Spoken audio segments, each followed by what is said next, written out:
Hello मेरे प्यारे प्यारे दोस्तों, स्वागत है आपका आपके अपने यूट्यूब चैनल टीचिंग पॉइंट पे। मैं हूं शाहिर अफरीदी और आज आपके लिए बहुत ही इंपॉर्टेंट क्लास होने वाली है। अगर आप रेलवे ग्रुप डी की तैयारी कर रहे हैं और आपका मैथ क्लियर कमजोर है तो आपको ये सेशन जरूर देखनी चाहिए और खास करके ये सिलेक्शन सीरीज आपके लिए बिल्कुल रामबाण साबित होगा। इसलिए हर हालत में इस सीरीज को आपको नहीं छोड़ना है। इससे पहले आपका जो है, जैसे आपका आज जो आपका डे 6 है, इससे पहले 5 क्लास आपका हो चुकी है। अगर नहीं देखें तो फटाफट जाइए और एक प्ले लिस्ट बना हुआ है, उसमें जाकर के आप सारी क्लास को देख लीजिए, क्योंकि यहाँ पे जितने भी सारे क्वेश्चन कराए जा रहे हैं वो आपके रेलवे ग्रुप डी के लिए बहुत ही ज़्यादा इंपॉर्टेंट है। अगर ये क्वेश्चन आप देख कर नहीं जाते हैं तो कहीं ना कहीं आप सिलेक्शन से बहुत पीछे रह जाएंगे, क्योंकि आप जानते हैं कि यहाँ पे जितने भी स्टूडेंट फॉर्म भरे हैं वो लगभग लाखों नहीं करोड़ों की संख्या में है। तो इसलिए इस सीरीज से आप जरूर जुड़ें। तो चलिए हम लोग शुरू करते हैं आज का पहला क्वेश्चन।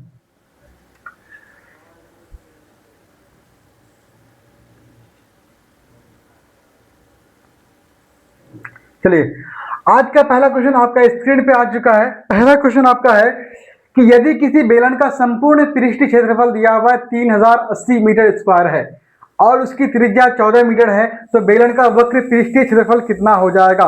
तो सबसे पहले आपको जो है बेलन का संपूर्ण पृष्ठीय क्षेत्रफल दिया हुआ है, कितना है आपका, किसका, बेलन का संपूर्ण पृष्ठीय क्षेत्रफल दिया हुआ है 3080 मीटर स्क्वायर दिया हुआ है। चलिए उसके बाद देखिए, इस बेलन का संपूर्ण पृष्ठीय क्षेत्रफल का फॉर्मूला क्या होता है बताइए।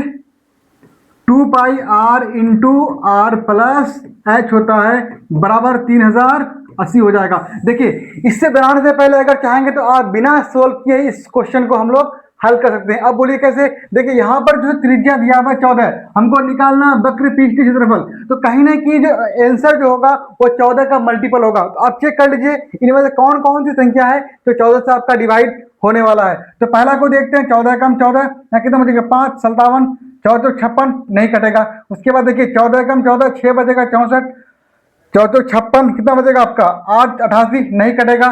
14 कम 14 3 बचा 39, 14 28 कितना बचा आपका 11 118, 14 से आपका ये भी नहीं कटेगा। 14 कम 14 4 44 14 14 42 14 28 यहाँ पे कट जाएगा। यानी कि इसका आंसर जो होगा आपका ऑप्शन नंबर डी हो जाएगा। यानी इस सवाल को आप बिना हल किए हुए भी बना सकते हैं, लेकिन मैं आपको ये हल करके इसलिए बता रहा हूँ ताकि आपको कॉन्सेप्ट क्लियर हो जाए। तो बिना हल किए हुए आप देखें कि हम कैसे अपने आंसर तक पहुंच गए। तो ये देखिए, इसको आपको अगर बनाना है कि कैसे होगा तो हम लोग देखते हैं कैसे बनेगा।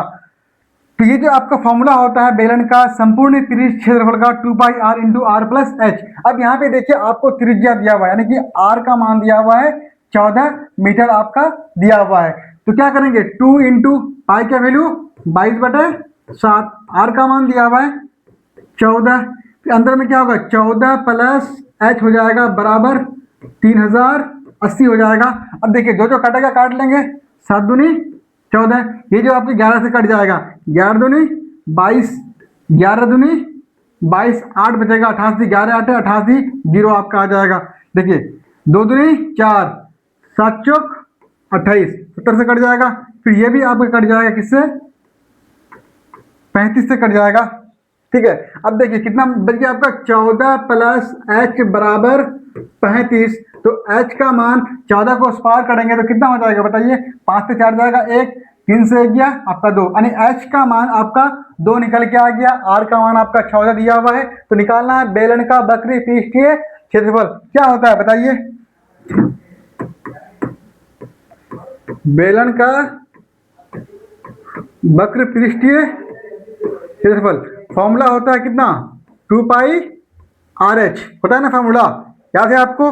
अब मान देखिए 2 इंटू पाई का मान 22/7, आर का मान देखिए कितना दिया हुआ है 14 आपका दिया हुआ है। एच का मान कितना निकल के आया 21 निकल के आया। अब काट दीजिए कितना होगा 7 21, 22 दूनी 44, 4 42। अब इसको आप गुना कर लीजिए, देखिए यहाँ पर तो कितना होगा गुणा कीजिए, गुणा करने पर 4 से कितना होगा 4 दूनी 8, 4 चौक 16, 11, 8 8 6 14, 6 7 और 1 8, कितना होगा 1800 आपका 48 आपका आ रहा है। कौन सा ऑप्शन में दिया हुआ है? ऑप्शन नंबर आपका डी में दिया हुआ है। समझ गए?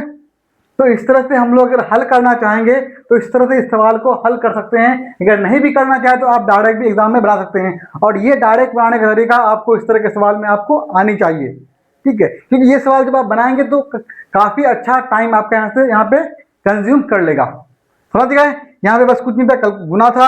मैंने यहाँ पे क्या किया कि 4 को 42 को पहले 4 से गुना किया, 168 होता है, फिर गुना के रूप में 11 बच गया, ताकि हमको गुना करने में आसानी हो गया कि 8 को लिख दिए, 8 6 14 का 4 हो गया, फिर 6 और 1 7 और 1 8, फिर यहाँ पे क्या हो गया 1 बचा 1 लिख दिए, तो कुल मिला के आपको 1848 सेंटीमीटर स्क्वायर निकल करके आ गया। लेकिन यहाँ पे कुछ ना कुछ मिस्टेक, आप बोलिए क्या मिस्टेक है? जब ये सारा का सारा ऑप्शन आपका मीटर स्क्वायर में दिया हुआ तो ये फिर आपका सेंटीमीटर स्क्वायर में क्यों होगा? इसका मतलब ये सारे के सारे जो हैं वो मीटर स्क्वायर में आपका हो जाएगा। ठीक, चलिए अगला क्वेश्चन देखिए।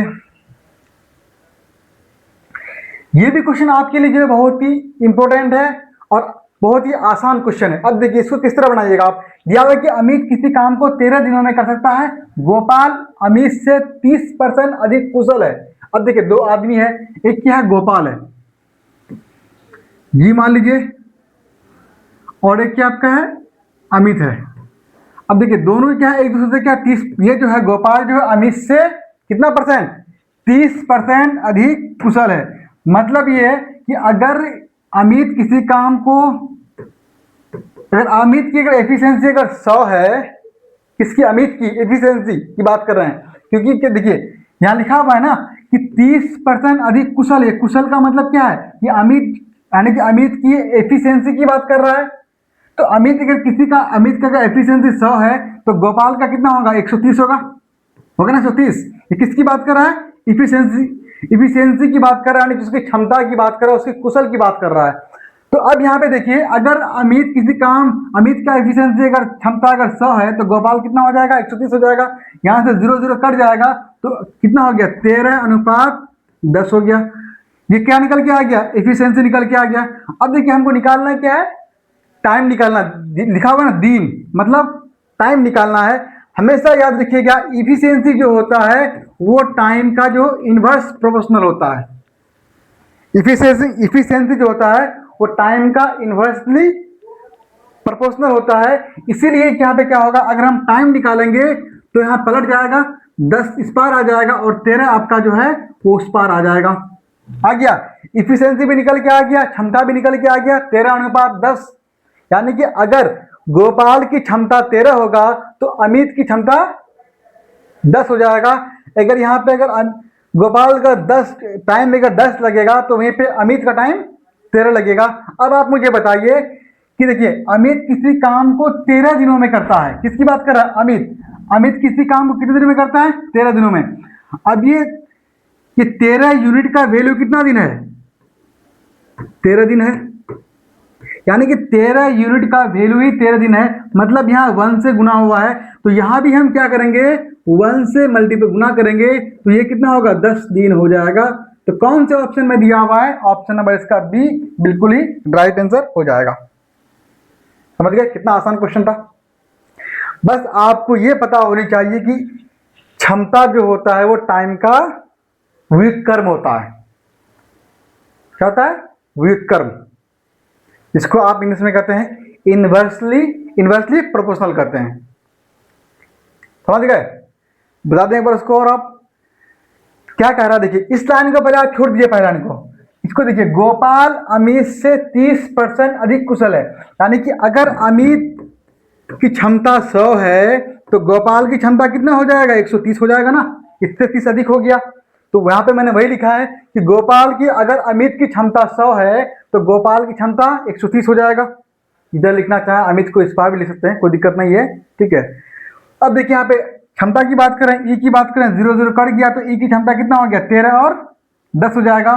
तो अब निकालना टाइम ई का क्या होता है उल्टा होता है, तो क्या होगा 10 इस पार आ जाएगा, 13 आपका उस पार जाएगा। यानी कि दोनों का यूनिट जो निकल के आ गया टाइम का 10 और 13 आ गया। तो 13 का मान ही दिया हुआ 13 दिन। यानी कि ये जो दिया हुआ है दिन जो दिया हुआ है अमित का वो कितना दिया हुआ है 13 यूनिट का मान ही 13 दिन दिया हुआ है, इसलिए 10 यूनिट का मान कितना हो जाएगा, 10 हो जाएगा, क्योंकि ये इधर जितना से मल्टीप्लाई होगा इधर भी उसको हम इतना से मल्टीप्लाई करेंगे। समझ गए। अगर यहाँ पे 13 ना देकर के आपका 26 होता, इन केस मान लेते हैं, तो किससे गुना होता, 2 से गुना होता। तो यहाँ भी हम 10 को 2 से गुना करते, 20 करते, राइट। और अक्सर क्वेश्चन में क्या होता है, यहाँ जो है ना 13 के मल्टीपल भी कोई संख्या होता है, ताकि आपको भी बनाने में आसानी हो। चलिए अगला क्वेश्चन देख लेते हैं। अगला क्वेश्चन है कि एक गोला जिसका पृष्ठीय क्षेत्रफल 616 सेंटीमीटर स्क्वायर है, इस गोले की त्रिज्या को 25% घटाने पर एक नए गोले का निर्माण होता है, नए गोले का आयतन कितना हो जाएगा। अब देखिए आपका पॉइंट में दिया हुआ है, तो एक काम करते हैं, हमको दिया हुआ है गोले का पृष्ठीय क्षेत्रफल क्या होता है बताइए। गोले का पृष्ठीय 4 पाई आर स्क्वायर होता है ना, कितना होता है, दिया हुआ कितना 616 दिया हुआ है। फॉर्मूला होता है कितना 4 पाई आर स्क्वायर बराबर 616 हो जाएगा। तो 4 इंटू पाई का मान 22/7 लेने बोला है, ठीक है। और आर दिया हुआ है, नहीं दिया हुआ है, आर स्क्वायर बराबर 616 कटेगा, 11 से कट जाएगा ना। 11 दूनी 22, 11 5 55, कितना बचा आपका 6 बचा 66, 11 6 66। अब देखिए 4 दूनी 8, 8 7 56। तो आर स्क्वायर का मान जो हो गया, यहाँ पे 7 है, यहाँ 7 नीचे है, तो यहाँ पे आपको ऊपर चले जाएगा। देखिए आर बराबर √7 गुना 7, तो आर का मान 7 निकल करके आ गया। अब देखिए कह रहा है कि गोले की त्रिज्या को हम 25% घटा देते हैं, कितना परसेंट। अब त्रिज्या जो था, अब आर को हम लोग क्या कर रहे हैं, यहाँ पर 25% घटा रहे हैं, यानी आर का मान जो होगा कितना होगा 72/100 हो जाएगा। समझे यहाँ पर कि आर जो होगा वो 75/100 हो जाएगा। क्योंकि हम क्या कर रहे हैं, अगर कोई संख्या आपका 100 है अपने आप में, उसको हम 25 घटा रहे हैं तो कितना हो जाएगा 75 होगा ना। 75%, अगर 100% में हम 25% माइनस करेंगे तो कितना बचेगा 75%, और परसेंट हटेगा, उसके बदले में कितना बचेगा 100 आ जाएगा। अब आप देखिए यहाँ पर कितना हो जाएगा 25 या 75, 25 चौक 100, मतलब 7 या 21/4। यानी कि अब जो नया आर निकल करके आ गया उसका वैल्यू कितना गया 21/4। तो हमको निकालना क्या था गोले का आयतन। बताइए गोले का आयतन क्या होता है, आयतन 4/3 पाई आर क्यूब, 4/3 पाई का मान 22/7, आर का मान कितना 21/4, कितना बार है 4 बार है ना। ओके, आप गुना कर लीजिए, काट लीजिए इसको, 7 या 21, 3 से 3 कट जाएगा, 4 से आपका 4 कट जाएगा, 11 दूनी 22, 2 दूनी 4, कितना बचा ऊपर में आपका 11 गुना 21 गुना 21/4, और 2 बचा यहाँ पर 4 दूनी 8। अब देखिए 21 गुना 21 कितना होगा 441। तो 441 को आप 11 से मल्टीप्लाई करेंगे और 8 से भाग करेंगे, तो 11 से गुना करने पर क्या होगा बताइए आप। 1 गुना 1 1 हो जाएगा, 1 क्या 1 हो जाएगा, 4 और 1 5, 4 4 8, यहाँ पे आपका 4 रह गया, बटे में आपका 8, भाग दीजिए कितना हो जाएगा बताइए।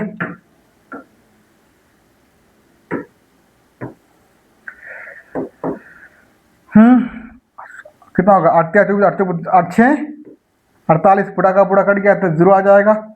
उसके बाद 8 8 5 40, 8 6 48, 6 आ जाएगा, कितना बचा आपका 3 बचा, 8 24। उसके बाद देखिए कितना आपका आ रहा है 606.3, कहाँ पर दिया हुआ देखिए, आगे जाएगा 75 आपका हो जाएगा, भाग लगाइएगा तो कौन से ऑप्शन में दिया हुआ है, ऑप्शन नंबर ए इसका बिल्कुल ही राइट आंसर हो जाएगा। समझ गए, कोई दिक्कत। अगर फॉर्मूला पता है, बस यहाँ पे ध्यान रखना था कि गोले की त्रिज्या को हम 25% कम कर रहे हैं। तो आर का मान जो मेरा 7 आया है, तो 7 से जब 25% कम करेंगे तो कितना आ रहा है 4 आ गया था मेरा यहाँ पर। कितना आ गया था? 21/4 आया था।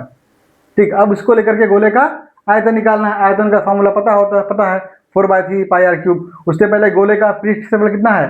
फॉर्मूला क्या होता है? 4πr² होता है। ठीक, आगे बढ़े।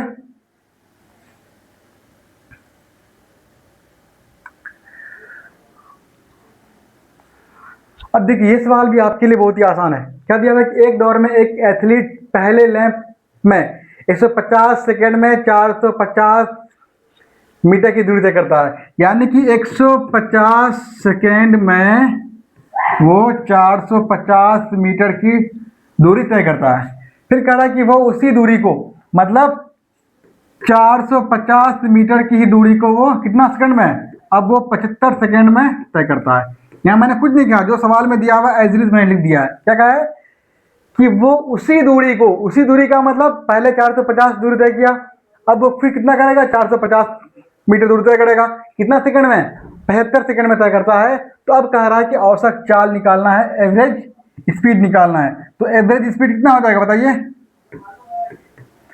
टोटल डिस्टेंस अपॉन टोटल आपका टाइम हो जाएगा, यानी कुल दूरी बटे कुल समय हो जाएगा। तो कुल दूरी के लिए क्या करेंगे आप? दोनों को जोड़ेंगे, 450 प्लस 450 कितना होगा?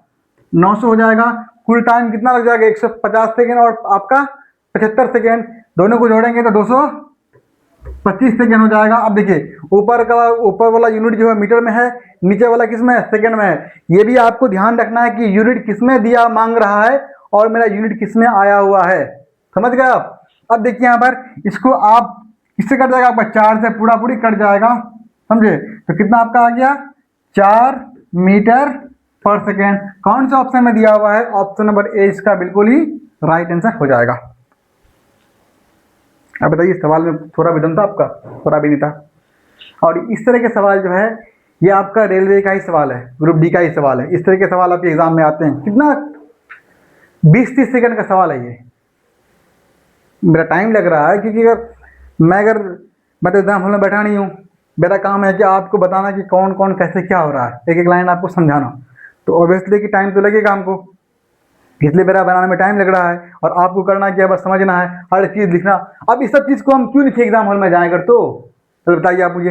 हम देख रहे हैं कि 150 सेकंड में इतना मीटर दूरी तय कर रहा है, फिर बोला कि उसी दूरी को इतना में तय कर रहा है, तो औसत चाल मांग रहा है, तो कुल दूरी 2 बार उतना ही हो जाएगा, 900 हो जाएगा। दोनों टाइम को जोड़ेंगे, उससे डिवाइड कर देंगे, हो गया। अब इतना लिखने की क्या जरूरत है एग्जाम हॉल में? बस इतना ही लिखेंगे, उसको हल भाग लगा देंगे, आपका औसत चाल निकल करके आ जाएगा। ठीक, चलिए अगला सवाल देखिए। अगला सवाल है, सुमन, तारिक और नेहा ने क्रमशः 6:11:12 के अनुपात में राशि निवेश की। यदि वर्ष के अंत में उन्हें कुल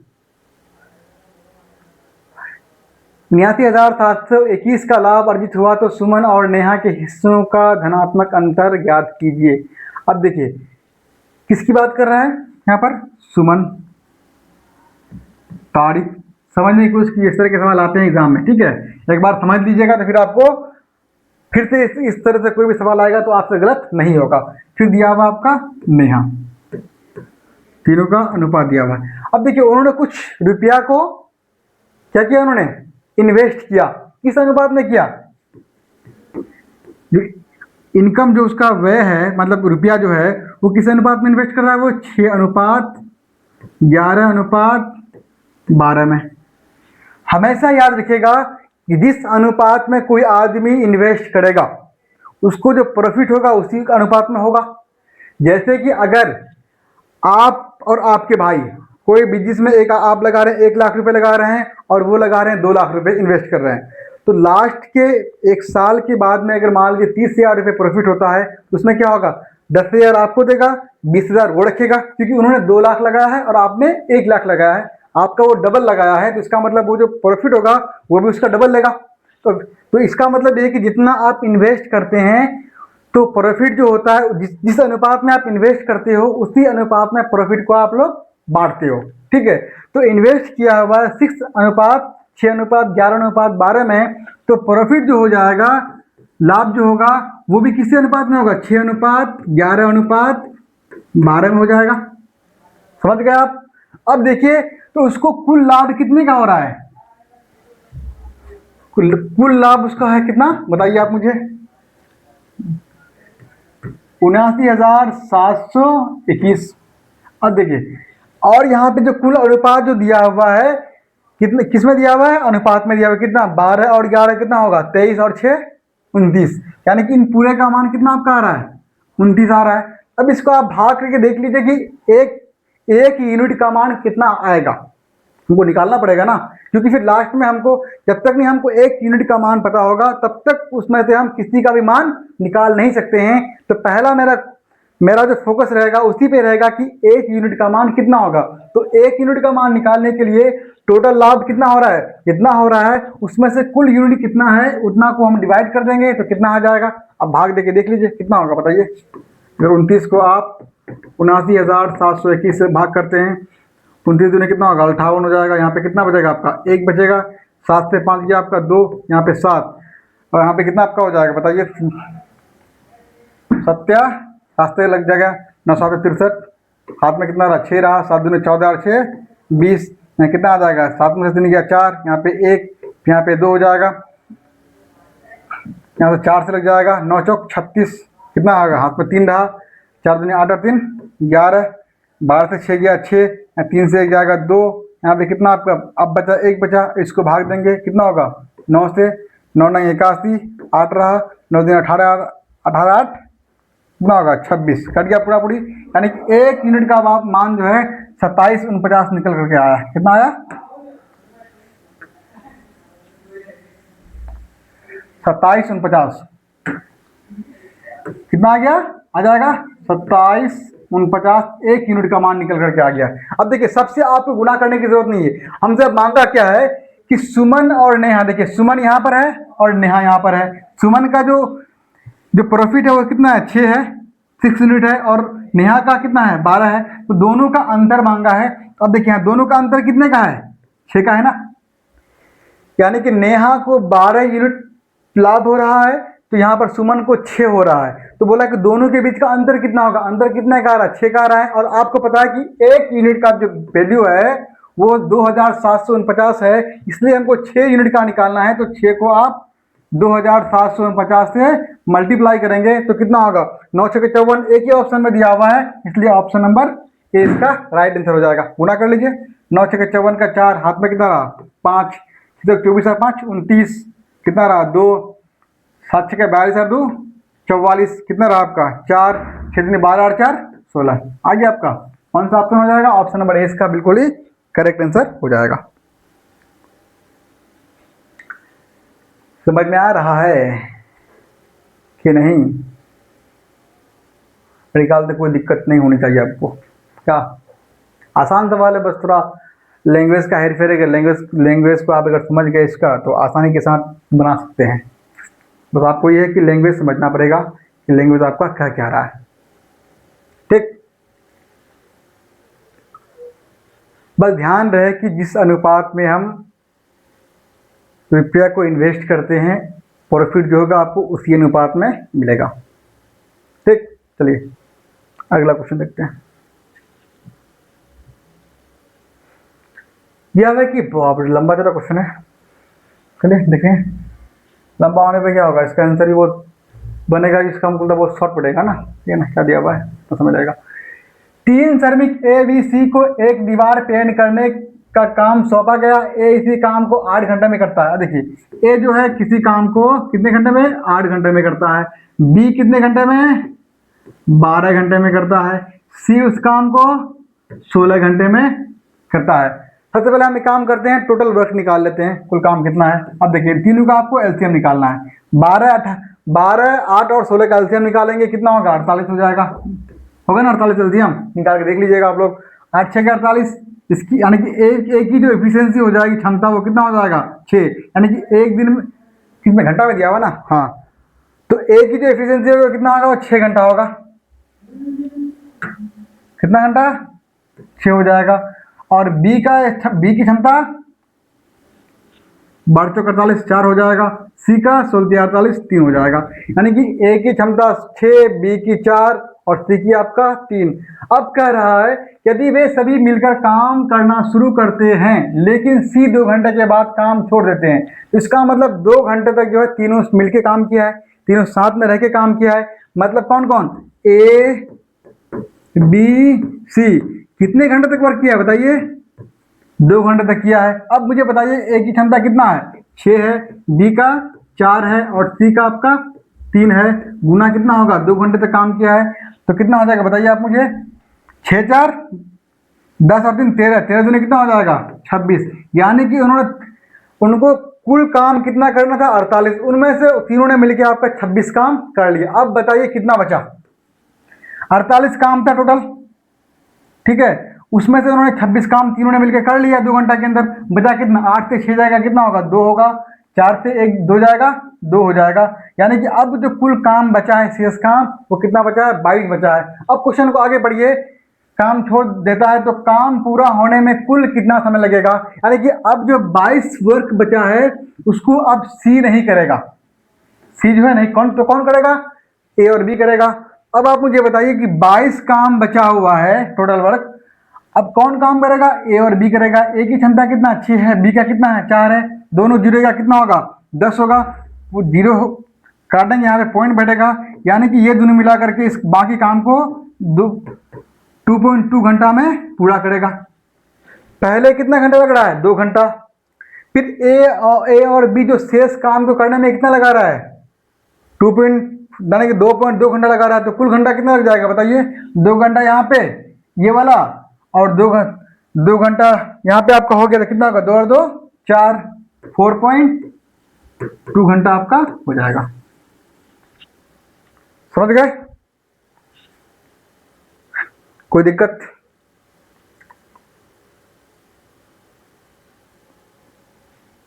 देखिए यहाँ पर ए काम को 8 घंटे में कर सकता है, बी उसको 12 घंटे में, सी 16 घंटे में। तो हम क्या करेंगे, यहाँ से जो कुल वर्क निकाल सकते हैं कितना हो जाएगा 48, एलसीएम लेंगे तो।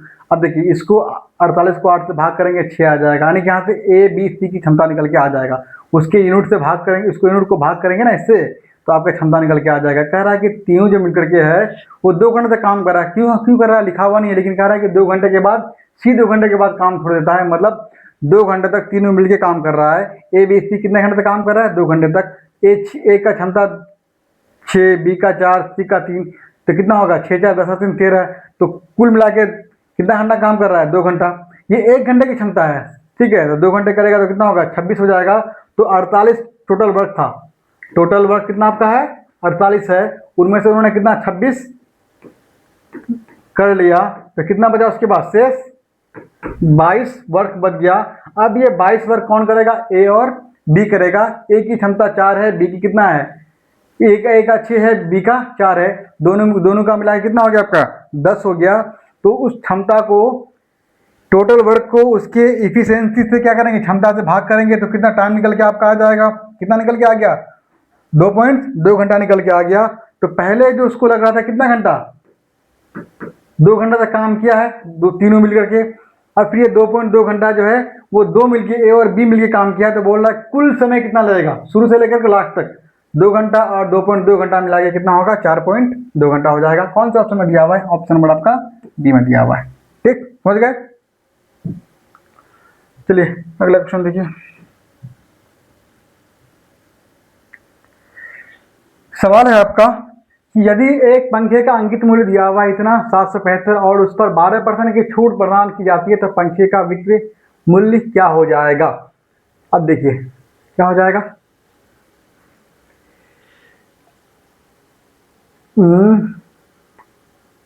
आराम से बना सकते हैं। अब देखिए सवाल है कितना, अंकित मूल्य दिया हुआ है कितना 775, इस पे कितना परसेंट का छूट दे रहा है 12%, यानी कि 100% में वो 12% का छूट दे दिया, तो कितना बचा उसके पास बताइए 88% बचा। कितना बचेगा 88%, बटे कितना हो जाएगा 100 हो जाएगा।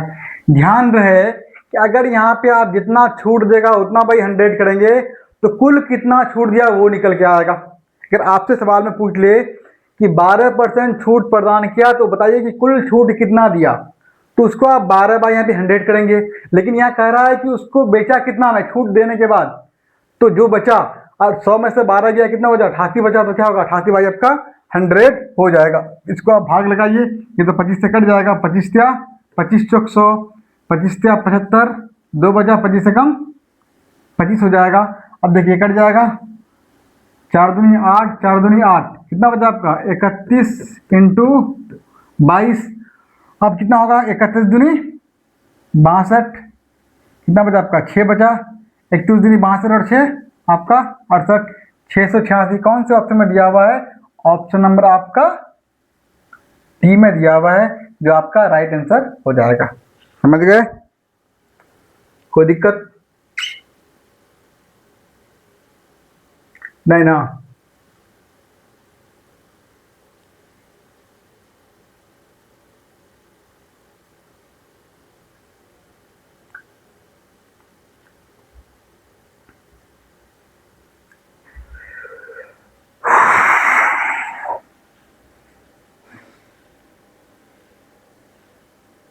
नहीं नहीं नहीं, आई गलत गलत कर दिया, गुना कर रहे हैं हम लोग। मैं भी सोच रहा हूँ कि 11 से मल्टीपल हो रहा तो फिर 11 से आपको डिवाइड तो हो ही नहीं रहा है।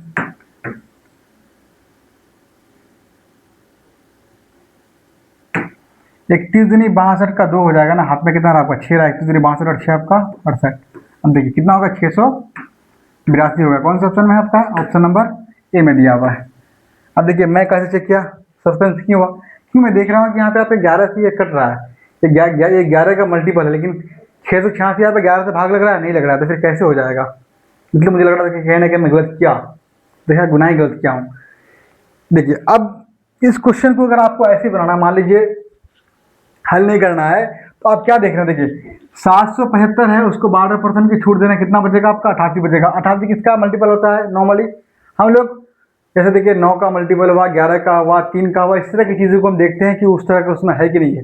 हम क्या देख रहे हैं कि 11 का मल्टीपल है, तो हम देख रहे हैं 11 का मल्टीपल किसी में है क्या, तो हम देख रहे हैं 11 का मल्टीपल इसमें भी नहीं है, 11 का मल्टीपल आपका ये भी नहीं है, 11 का मल्टीपल आपका ये भी नहीं है, सिर्फ ऑप्शन नंबर ए ही है जो 11 का मल्टीपल है, इसलिए ऑप्शन नंबर ए इसका राइट आंसर हो जाएगा। कैसे होगा, देखिए 6 और 2 8, 8 से 8 जाएगा, कितना हो जाएगा आपका 0 आ जाएगा, आ गया ना। क्या अल्टरनेट नंबर को जोड़ने पर और उसके अल्टरनेट नंबर को जोड़कर जो आपस में उसको माइनस करेंगे, तो चाहे तो 0 आना चाहिए या फिर 11 या फिर कोई 11 का कोई मल्टीपल होनी चाहिए। समझ गए, चलिए अगला क्वेश्चन देखिए। अगला सवाल है, एक माँ की वर्तमान आयु उसकी पुत्री की आयु की दोगुनी है। अब देखिए क्या एक मदर है और क्या आपका है एक डॉटर है, तो कह रहा है कि वर्तमान की बात कर रहा है, आयु उसकी पुत्री की आयु की दोगुनी है। मान लीजिए ये मदर है, इसकी वर्तमान आयु दोगुनी का मतलब कितना हो जाएगा, इसका अगर डॉटर का 1 होगा तो उसकी माँ की कितना हो जाएगी 2 हो जाएगी। फिर कह रहा है कि 10 वर्ष पूर्व माँ की आयु उसकी पुत्री की आयु की 3 गुनी थी, यानी कितने साल की बात कर रहा है 10 साल पहले, तो -10 हो जाएगा। कितना गुना था यहाँ पर, अपनी बेटी की आयु की 3 गुनी थी। अब देखिए यहाँ पर तो कह रहा है कि माँ की वर्तमान आयु निकालना है, उसका मदर का जो है ये वर्तमान है, ये हम निकाले ना 2:1, ये वर्तमान है, ये आपका पूर्व है। देखिए एज के सवालों को ना आप इस तरह से बनाइएगा, ठीक है, कुछ भी करने की आपको जरूरत नहीं पड़ेगी, सिंपल बन जाएगा। अब देखिए करना क्या है, हम क्या देख रहे हैं कि ये 3 और 1 का अंतर कितना है बताइए 2 है, और 1 और 2 का अंतर 1 है। सबसे पहले इसके अंतर को आप बराबर करेंगे, अंतर को बराबर करने के लिए यहाँ पे आप 2 से गुना करेंगे, तो क्या हो जाएगा बताइए, कितना का 2 दूनी 4, 2 एकम 2, 4:2 हो गया। अब देखिए यहाँ पे कितना, यहाँ पे तो ऑलरेडी आपका 1 2 का अंतर है ही, तो ये कितना आपका हो जाएगा 3:1 आपका 1 है। समझ गए।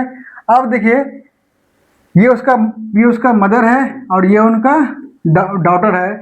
अब देखिए 10 साल पहले की बात कर रहा है, ये उसका वर्तमान है और ये उसका 10 साल पहले है, यानी कि ये जो आपका है यहाँ तक 10 साल पहले की बात कर रहा है। अब देखिए तो 1 और 2 के बीच का अंतर कितना है 3 और 4, यहाँ पे 3 और 4 के बीच का अंतर कितने का 1 का है, कितने का अंतर है आप बताइए मुझे। ये जो 1 है और 2 है इसके बीच का अंतर कितना है? 1 है, और इस 1 का मान दिया हुआ है कितना? 10 वर्ष, है ना। यानी कि 1 और 2 के बीच का अंतर 2 है, लेकिन यहाँ कितना कह रहा है कि नहीं, कितना है? 10 साल है। तो 1 और 2 के बीच का अंतर 10 हो जाएगा। तो या फिर इसको लीजिए, 3 और 4 के बीच का भी अंतर कितना होगा? 1 ही होगा। तो उस 1 का मान कितना है? 10 है। तो इस 3 का वैल्यू कितना होगा? 30 हो जाएगा। इस 1 का वैल्यू कितना होगा? 10 होगा। इस 4 का वैल्यू कितना होगा? 40 होगा। इस 2 का वैल्यू कितना होगा? 20 होगा। अब आपको सवाल में क्या मांगा है कि माँ की वर्तमान आयु, देखिए ये मदर है, ये डॉटर है, ये जो 4 और 2 देख रहे हैं प्रेजेंट में है, और ये 3:1 जो देख रहे हैं 10 साल पहले की बात कर रहा है, हमको वर्तमान की बात कर रहा है। तो वर्तमान में उसकी माँ की आयु कितना? 4 है, और डॉटर की आयु 2 है। तो 4 का मतलब कितना हो जाएगा? 40। तो उसकी माँ की जो वर्तमान आयु है वो आपका 40 साल हो जाएगा। समझ गए? देखिए यहीं पे हो जाता है। ये मैंने आपको दोबारा बना दिया ताकि आपको समझ में आ जाए। ठीक, क्या इसको और देख लीजिए, एक साफ से बनाते हैं आपको एक बार ना। देखिए मदर है और कितना? डॉटर है। मान लीजिए उसका एक वर्तमान, ये क्या प्रेजेंट की बात कर रहा है, कितना है? आयु का अनुपात कितना दिया हुआ है बताइए? का 2 गुनी है, ये 2 हो जाएगा, ये आपका 1 हो जाएगा। फिर कह रहा है कितना कितना साल पहले? 10 साल पहले। कितना है आपका? 3 गुना है, 3:1 हो जाएगा। देखिए ये जो इन दोनों का डिफरेंस जो है ना, और नीचे वाले का डिफरेंस आपस में बराबर होना चाहिए। अगर बराबर नहीं है तो इसको पहले आप बराबर करेंगे। यहाँ पे 2 का अंतर है, यहाँ पे 1 का अंतर है, तो क्या करेंगे? इसको भी 2 का अंतर बनाने के लिए इसको भी आप 2 से मल्टीप्लाई करेंगे, इसको भी आप 2 से मल्टीप्लाई करेंगे, तो कितना हो जाएगा बताइए? 4:2 हो जाएगा ना। कितना होगा? 4:2 आपका 2 हो जाएगा। हम देख रहे हैं कि 3 से वो 4 में जा रहा है, तो कितना साल पीछे आ रहा है? वो 10 साल पीछे आ रहा है। तो 4 से 3 जाने का मतलब कितना कम हो रहा है? 1 कम हो रहा है। कितना कम हो रहा है? 1 कम हो रहा है। इसी 1 का वैल्यू दिया हुआ है कितना? 10 साल। तो 4 का वैल्यू कितना होगा? 40 साल। 2 का वैल्यू 20 साल, और 1 का वैल्यू 10 साल, और यहाँ 3 का वैल्यू 30 साल। मैं चारों इसलिए निकाल दिया कि आपको यहाँ से कुछ भी सवाल पूछे कि उसकी माँ की जो है 10 साल पहले आयु क्या थी, या उसकी पुत्री की 10 साल पहले आयु क्या थी, या उसकी पुत्री की वर्तमान आयु क्या है, कुछ भी सवाल में पूछे तो आप आसानी के साथ उसको बना सकते हैं। ठीक, चलिए अगला क्वेश्चन देखिए। अगला क्वेश्चन दिया हुआ है कि दिए गए आंकड़ों में इतना इतना के लिए माध्यिका ज्ञात कीजिए। मतलब क्या निकालना है? मीडियन निकालना है, निकालना है माध्यिका निकालना। आंकड़ा दिया हुआ है क्या? मैंने आपको बताया था पहले भी, अभी बता रहा हूँ कि जब भी कोई आंकड़ा दिया हुआ माध्यिका निकालने के लिए बोले तो सबसे पहले नंबर को आप असेंडिंग ऑर्डर या फिर डिसेंडिंग ऑर्डर, यानी बढ़ते क्रम में या फिर आप उसको घटते क्रम में लिखेंगे। तो चलिए, सबसे छोटा कौन है यहाँ पे? 6 है, उसके बाद 8 है, उसके बाद 9 है, उसके बाद 11, फिर आपका 16, फिर आपका 22। माध्यिका बीच वाली संख्या होती है। अब देखिए बीच में क्या है? कितनी संख्या? 1 2 3 4 5 6 संख्या हो जाएगा। तो बीच वाली संख्या आपका होगा? नहीं होगा ना। ऐसे केस में क्या करेंगे? बीच कौन होगा आपका? 9 और 11 दोनों बीच का हो जाएगा। 2 आपका इधर से आपका हट गया, 2 आपका इधर से हट गया।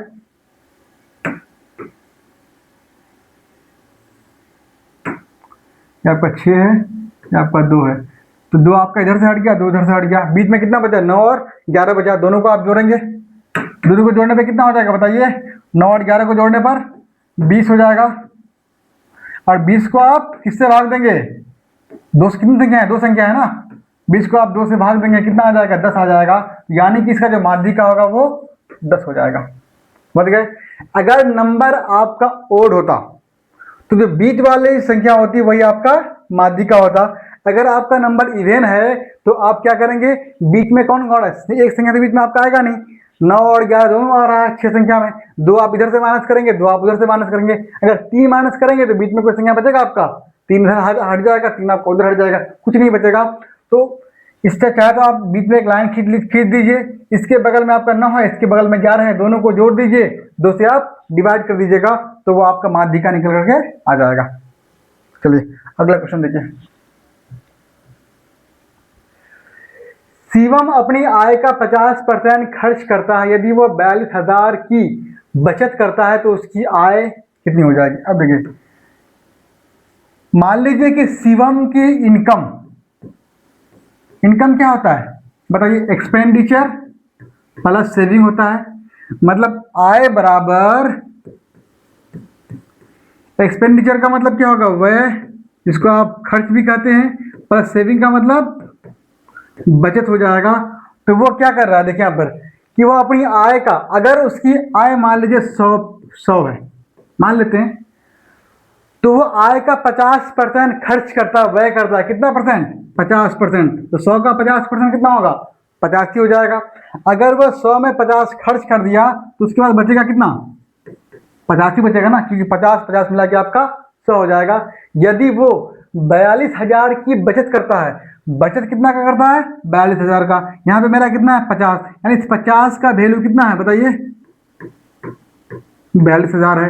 तो क्या बोल रहा है, उसकी आय मतलब 100 का मान निकालना है, आय का वैल्यू कितना कितना माने हैं, 100 माने हैं, तो इस 100 का मान निकालना है।